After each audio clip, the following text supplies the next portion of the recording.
Aujourd'hui, j'aimerais t'encourager pour te dire ne te laisse pas enterrer par les soucis et les difficultés de la vie. Il y a une anecdote que je vais me permettre de vous relater et de vous lire qui m'a toujours interpellé et béni. C'est l'histoire de l'âne du fermier. Un jour, l'âne d'un fermier est tombé dans un puits.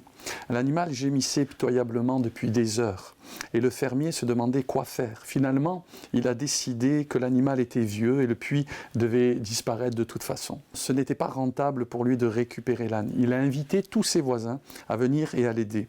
Ils ont tous saisi une pelle et ont commencé à enterrer le puits, à enterrer l'âne dans le puits. Et à la stupéfaction de chacun, l'âne s'est tu.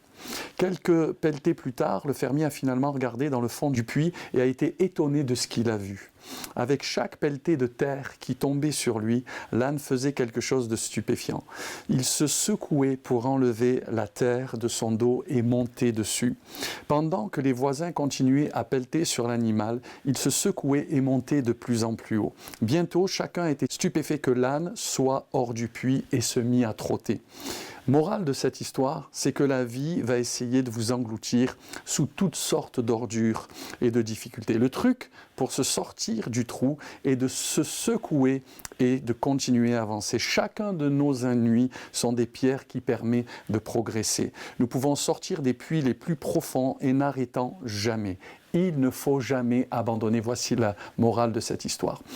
L'apôtre Pierre dira également: déchargez-vous sur lui de tous vos soucis, car lui-même prend soin de vous. Nous avons tous été, à certains moments de nos vies, comme jetés dans un puits. Je pense à l'histoire de Joseph dans la parole de Dieu également. Lui, il a été véritablement dans un puits. Mais il n'a pas laissé le désespoir l'engloutir. Parfois, nous pouvons avoir vécu des moments extrêmement difficiles dans nos vies et on peut se sentir comme cet âne, on peut se sentir complètement délaissé, rejeté, méprisé, on peut se sentir englouti même sous les difficultés, mais tu as quelque chose à faire. Décharge-toi sur le Seigneur de tous tes soucis.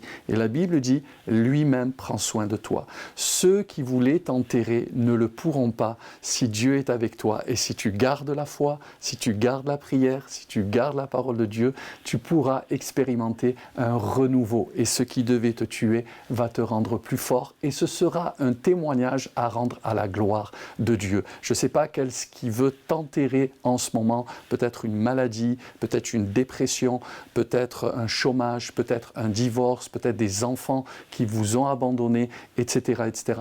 Il y a tellement de situations qui peuvent nous jeter au fond du puits. Mais comme cet âne, comme l'histoire de cet âne et du fermier, eh bien, secouez-vous un peu, continuez à avancer, croyez dans le Seigneur et vous verrez la gloire de Dieu. Soyez bénis.